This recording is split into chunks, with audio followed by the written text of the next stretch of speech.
여러분, 안녕하세요. 오늘도 저와 함께 음악치료 즐겁게 공부해 보도록 하겠습니다. 자, 우리 지난 시간에 배운 거 조금 정리하고 지나가는 시간을 가져보도록 할게요. 자, 제일 처음 시간에 음악치료의 정의에 대해서 공부했어요. 음악치료는 음악과 그리고 과학의 속성을 가진 치료가 결합된 말로써 교류적인 과정을 갖는 게 음악 치료예요. 그쵸? 그리고 음악 치료는 음악을 사용해요. 음악 활동을 체계적으로 사용한다고 했어요. 그쵸?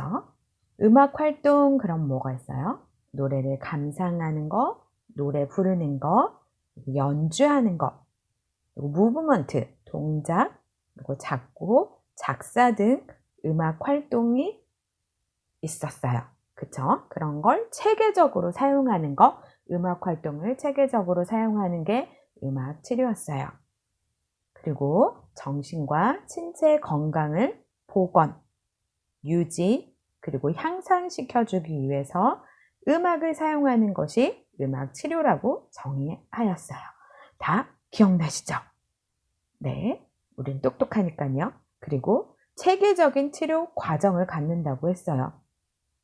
이건 음악 치료를 방문해서 의뢰를 하면 그리고 접수를 해서 이 상태, 환자의 상태를 진단 평가를 하고 그리고 이 사람의 치료 목적 그리고 목표를 설정하면서 치료 중재를 해요. 그리고 어느 정도 기간이 지나면 치료를 종결하는 그런 체계적인 치료 과정을 갖는 게 음악 치료였어요. 네. 그리고 우리 음악 치료로 간주되기 위해서 5가지가 있었었죠. 첫 번째는 치료 목적을 포함한 치료 계획이 설정되어야 하고 두 번째는요. 그쵸? 치료를 받는 대상자가 있어야 해요. 대상은 모든 영역을 다 포함한다고 했어요. 임상에서 환자, 그리고 학생들, 일반인, 그리고 노인분들에 이르기까지 굉장히 많은 대상자가 있다고 했어요. 그리고 훈련된 음악치료사에 의해서 실시되어야 해요. 그래서 음악치료사가 공부하는 과목이라든지 좋은 음악치료사의 자질, 그리고 의무도 배웠었죠. 네 번째, 음악치료는요, 음악적인 경험이 있어야 음악치료라고 할 수 있어요. 마지막으로, 그 훈련된 음악치료사에 의해서 치료 계획이 설정된 그런 음악적 경험이 건강을 증진하는 목적을 달성하는 것이어야 해요. 네, 그래야 음악치료라고 했어요. 그 다음에 우리 역사적인 배경에 대해서도 살펴보았는데요. 커처의 기질, 정서에 관한 학설 기억나시나요? 우울한 사람은 어떤 음악을 좋아한다고요? 맞아요. 네, 근엄하고 딱딱하고 슬픈 감정을 주는 그런 음악을 좋아해요. 다혈질의 사람은요, 어떤 음악을 좋아했나요? 그쵸? 네, 막 이야기하고 있어요, 여러분. 대단합니다. 네, 맞아요. 무도 음악을 좋아해요. 이것은 피를 동요시켜주기 위한 음악이어서 그렇죠. 그리고 담즙집의 사람은요, 어떤 음악을 좋아했을까요? 네, 맞아요. 그쵸? 아주 잘 얘기하고 있어요. 네, 격정적인 화성을 좋아한다고 했어요.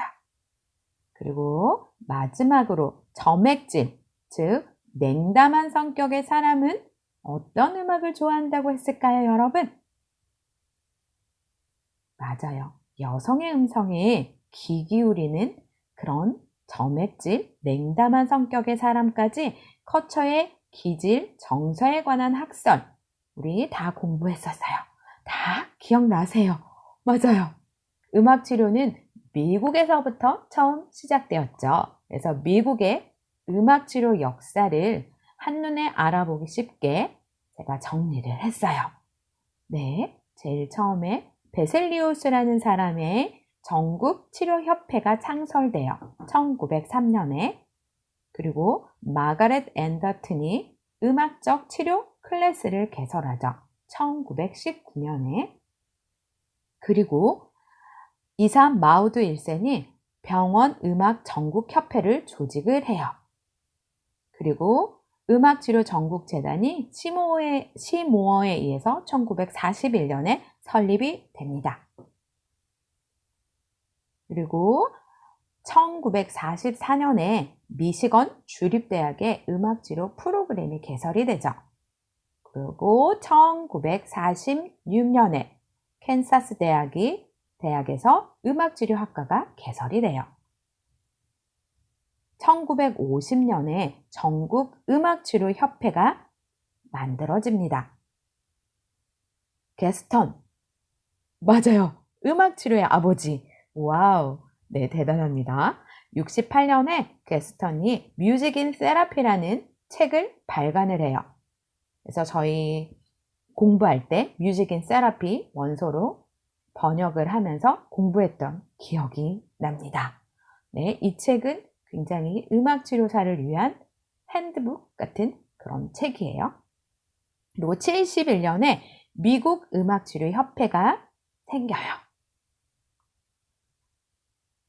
그리고 85년에 미국 치료 공인 시험 제도가 생기죠.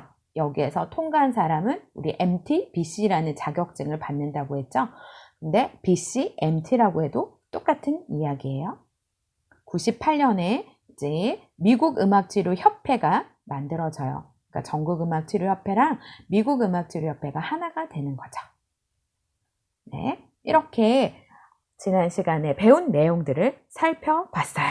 오늘은 이제 어떤 내용에 대해서 공부를 하냐면 이렇게 음악 치료가 음악을 도구로 사용하는데 과연 음악이 치료의 목적을 달성하기 위해서 어떻게 사용되는지 알기 위해서는 우리 다음과 같은 질문을 할 수 있을 것 같아요. 음악이 어떻게 치료에 유용한 도구가 될 수 있지? 그리고 음악은 우리에게 음악이 아닌 다른 소리, 구체적으로는 구어를 포함한 다른 언어와 어떻게 다르게 받아들여지는 걸까? 어떤 음악을 어떻게 사용해야 할까? 그런 일반적인 법칙이 있을까? 이런 의문을 생각할 수 있어요. 질문을 할 수 있죠. 이러한 질문에 대답하기 위해서는요, 우리 생리적인, 심리적인, 그리고 사회적인 면에서 음악이 인간에게 어떤 영향을 끼치는지, 그리고 나아가서는 음악이란 무엇인지 그 본질에 대해 생각해 보게 됩니다. 그래서 첫 번째로는요, 음악에 대한 생리적인, 신체적인 반응에 대해서 살펴볼 거예요. 음악 치료는 뭘 도구로 하죠? 맞아요. 음악을 도구로 해요. 음악을 도구로 사용하는 것이니만큼 우리는 음악이 영향력에 크게 의존해요. 그런 특성이 있죠, 음악 치료는. 영향력은요, 먼저 일시적인 효과를 가져와요. 지금 이 시간, right now. 네, 음악이 개인에게 특정한 변화를 불러일으킬 수 있어요. 다음으로는 연속적인 효과를 가져올 수 있어요. 이러한 효과는 몇 주, 몇 달 혹은 몇 년, 어쩌면 평생 지속될 수 있는데 지속되는 음악 경험이 우리 대뇌에 구조적인 변화를 가져오게 한다는 것이죠. 이렇게 음악의 영향력이 일시적이든 연속적이든 음악과 치료의 인과관계 메커니즘을 설명한다는 점에서 음악 치료사는 음악을 잘 이해해야 할 것이에요. 그쵸? 실제 임상 치료에서 음악을 어떻게 효과적으로 적용할 것인지에 대한 통찰력을 제공하기 때문이죠. 우리는 음악 경험이 혈압, 맥박, 호흡, 피부 반응, 뇌파, 근육 반응 등의 변화를 가져온다고 믿고 있어요. 우리 음악을 들었을 때 와, 소름 끼쳐. 어떤 음악을 들었는데 나 되게 졸린데 혹은 심장이 마구 뛰어 하는 그런 경험을 가져본 적 있나요? 네. 이렇게 음악은 자율신경의 변화를 가져와요. 이 변화는 심리적인 현상으로 다시 재반영되는데요. 이러한 신체 변화와 변화를 가져오는 요소에 대한 연구가 지난 수십 년 동안 진행되어 왔어요. 예를 들어 어떤 피부 반응에 음악이 어떤 영향을 주는지를 연구하고, 또 음악과 호흡 간에는 어떤 상호 관련이 있는지, 그리고 음악이 운동 활동에 미치는 영향력에 대한 연구들이 많았어요. 이런 연구 결과를 종합해 보면요, 음악이 사람의 생리적인 반응에 영향을 미치는 것이 인정되었어요. 그러나 음악에 대한 일정한 행태의 반응이 나타나지 않았어요. 그래서 그 반응을 예측할 수 없는 어려움이 있었죠. 무슨 얘기냐면요, 똑같은 음악을 들었어요. 그러나 어떤 상황이나 누구가 들었는지, 그러니까 어떤 사람이 들었는지에 따라서 자극적인 반응으로 나타나기도 하고, 심장 박동, 근육 반응을 활발하게 할 수도 있었어요. 그러나 어떤 상황이나 어떤 사람에게는 침체시키는 방향으로 나타나는 정반대의 현상을 보였던 것이죠. 즉, 음악에 대한 자율신경 반응은요, 획일적인 게 아니어서 개인마다 연령, 성별, 그리고 신체적인 나의 상태, 심리적인 상태 등에 따라서 달리 나타나게 돼요. 특별히 음악에 대한 개인별 선호도나 취향에 많은 영향을 받게 된다는 것이죠. 그러나 이와 같은 다양성에 대한 견해에도 불구하고 일반적으로 나타나는 결과를 통해서 우리는 자극적인 성격을 다음과 같이 일반화할 수 있어요. 자극적인 음악의 성격은 스타카토, 싱코페이션, 악센트가 많은 음악이에요. 그리고 조성의 변화가 급격한 음악은 자극적인 음악의 성격을 가졌어요. 음악의 폭이 넓어도 자극적인 음악으로 분류가 돼요. 예측할 수 없는 음악의 흐름을 지녀도 자극적인 음악의 성격으로 분리를 할 수 있죠. 그럼 반대로 사람을 안정시키고 활동을 침체시키는 그런 음악의 성격은 다음과 같아요. 레가토적인 멜로디 중심의 음악, 조성의 변화가 거의 없거나 관계조의 자연스러운 변화가 나타나면 안정시키는 음악이죠. 음역의 폭이 좁고 급격한 멜로디의 변화를 가져오지 않는 그런 음악도 사람을 안정시키고 침체시키는 음악의 성격이에요. 그리고 되게 반복을 동반하는 그런 음악으로서 진행을 예측할 수 있는 것도 침체시키는 음악의 성격에 일반화할 수 있습니다. 물론 우리는 모든 음악을 극단적으로 구분해서 이 음악은 침체시키는 음악이야, 이 음악은 자극하는 음악이야 라고 단정 지을 수는 없어요. 대부분의 음악은 이러한 두 측면의 요소를 함께 사용해서 사람에게 감동을 가져다 주기 때문이죠. 다만 한 가지 부인할 수 없는 것은 전체적으로 음악 스타일 면에서 볼 때 활동을 자극하는 음악은 사람의 교감신경을 자극해서 근육운동 시스템을 활성화하는 반면에 침체시키는 그런 음악은 사람의 부교감신경을 자극해서 편안하고 그런 안정된 상태를 유도한다는 것입니다. 그리고 우리 음악은 대뇌와 연결되어 있어요. 대뇌는 또 오른쪽과 왼쪽 방구로 나누어져 있는데요.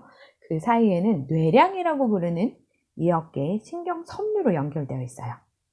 음악이 우뇌, 좌뇌에 많은 영역에 걸쳐 처리된다고 그렇게 보고되어 있는 연구들이 많아요. 왼쪽 뇌는 언어 개념을 형성하는 그런 기능을 가지고 있어요. 읽고 쓰고 숫자를 세는 것도 왼쪽 부분의 뇌, 그리고 음악적으로는요, 리듬, 그리고 독보, 음이나 음정, 화성을 알아맞히고 새로운 음악 학습과 가사를 기억하는 일을 왼쪽 부분의 뇌가 담당하고 있어요. 그리고 반면에 오른쪽 부분의 뇌는 인간의 창조적인 그런 활동을 담당하는 부분으로 사물을 종합하는 능력과 직관적인 사고를 담당하는데 음악적으로는 음고, 음색을 구별하고 멜로디의 실수를 알아차리는 것, 음악 연주, 음악에 대한 반응과 음악 기억을 담당할 수 있는 게 오른쪽 뇌예요. 그래서 음악 정보의 처리 과정에 있어서 좌뇌는 음악의 연결과 분석적인 면에 관여를 하고 우뇌는 소리를 종합하거나 정서적인 내용에 더 관여한다고 말하고 있어요. 이 말은 이제 음악 치료사에게 두 가지 측면에서 치료적인 그런 가능성을 제공할 수 있어요. 제공해줘요. 음악 자극이 지각장애, 지체장애, 그러니까 지각장애를 지닌 사람에게 학습이나 치료의 과정에서 음악 이상의 요소를 통한 정보를 제공해서 대체적이거나 지원적인 그런 역할을 할 수 있겠죠. 그리고 음악적 자극은요, 두 방구 사이에 기술을 교환하도록 해요. 예를 들면 좌뇌에 이상이 있는 실어증 환자에게 멜로디의 고절을 통한 치료법을 사용하거나 우뇌가 손상된 사람에게 리듬을 기본으로 한 구어를 사용하는 것을 말할 수 있어요. 좌뇌에 이상이 있는 사람을 우리가 어떻게 알 수 있을까요? 네, 두 방구 사이의 기술을 교환한다고 했죠? 그럼 좌뇌에 이상이 있으면은요, 오른쪽이 활동이 좀 불편해요. 오른쪽 팔을 잘 못 쓰거나 오른쪽 발을 잘 못 쓰거나 오른쪽이 마비가 된다는 거죠. 그러면 오른쪽의 역할은 멜로디죠. 그래서 멜로디의 고절을 통한 그러니까 좌뇌 이상이 있으면 오른쪽 뇌는 살아있어요. 아직 문제가 없죠. 그래서 오른쪽 뇌가 담당하는 멜로디의 고절을 통한 치료법을 사용해야 되고 반대로 오른쪽 뇌, 우뇌가 손상된 사람에게는 아직 좌뇌가 아직 있죠. 좌뇌의 역할은 리듬이에요. 리듬. 네, 우뇌가 손상된 사람 어떻게 알 수 있어요? 맞아요. 좌쪽이 굉장히 불편하죠. 활동하는데 불편해요. 그런 사람에게는 우뇌가 손상된 사람은 좌뇌가 하는 리듬의 역할, 리듬을 기본으로 한 그런 구어를 사용하는 그런 치료를 할 수 있어요. 이렇게 음악은 신체적인 반응에 대해서 우리 살펴봤어요. 다음으로는 우리 음악에 대한 심리적인 반응을 같이 한번 살펴볼게요. 음악의 힘과 기능 지금 하고 있어요. 그래서 음악에 대한 심리적인 반응, 음악이 사람의 정서에 그런 미치는 영향, 또 자율신경과의 관계를 우리 살펴보았는데요. 음악의 심리적인 면에서는 어떻게 사람의 정서적인 행동에 영향을 미치게 되는지는 음악 미학적인 관점에서 살펴볼 수 있어요. 미적인 경험은 인류가 환경에 적응하고 자신을 조절하도록 하는 최고의 장치라고 게스턴이 말하였어요. 미에 대한 추구, 인간의 심리감은 사람의 풍요로운 그런 삶을 위한 기본적인 필요라는 사실을 추측해 볼 수 있죠. 그리고 음악이 의미 있는 정서적 반응을 불러일으키는 것은요, 임상적 상황에서 정서 수정이라는 그것과 직접적인 연관을 갖게 돼요. 이 정서 수정은 행동학습과 변화의 필수적인 요소인데요. 우리가 음악 활동 혹은 음악 감상을 할 때 음악이 주는 자극이 현재 내 감정이라든지 신체의 상태 그리고 심리적인 필요와 맞아 떨어진다면 그 음악 자극은 정서 수정이 일어나요. 그래서 정서 수정의 단계를 거치면 각 사람에게 행동의 변화의 경험을 가져오고 유지하게 하는 거죠. 어떤 음악을 들었을 때, 와, 나는 이런 음악을 들어서 지금 내 기분이 되게 좋아진다. 그러면 내 기분이 화가 났었는데 어떤 음악을 들어서 기분이 좋아지면 그 화가 누그러지는 거죠. 그래서 행동의 변화를 가져오게 하는 그런 심리적인 반응까지도 일으키죠. 음악은 사회적인 그런 반응도 일어나요. 사람은 태어나면서부터 자장가를 들으면서 자라고 그리고 죽음의 자리에 들어가면서 장례 노래로 삶을 마감해요. 어쩌면 사람은요, 한평생 음악으로 시작해서 음악으로 마감한다고 해도 할 수 있는 이야기죠. 사실 우리는 음악을 통해서 사회적인 현상을 노래하고 자신을 표현하고 다른 사람과 의사소통을 해요. 이렇게 음악의 사회적인 기능을 잘 분류한 대표적인 학자를 소개하면 메리암의 음악 기능이 있어요. 메리암의 음악의 10가지 기능을 통해서 사람이 음악을 사용하는 이유 그리고 음악의 사회 문화적인 기능을 좀 더 잘 이해할 수 있을 거예요. 음악은 말로 표현하지 못하는 감정을 쉽게 표현하도록 해줘요. 내가 사랑하는 사람이 있는데 나 너 사랑해 라고 말로 못해요. 그러면 사랑의 감정을 노래를 통해서 자연스럽게 표현할 수 있겠죠.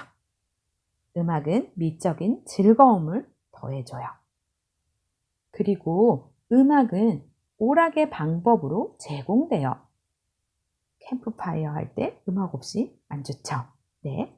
그리고 음악은 커뮤니케이션의 방법으로 이용돼요.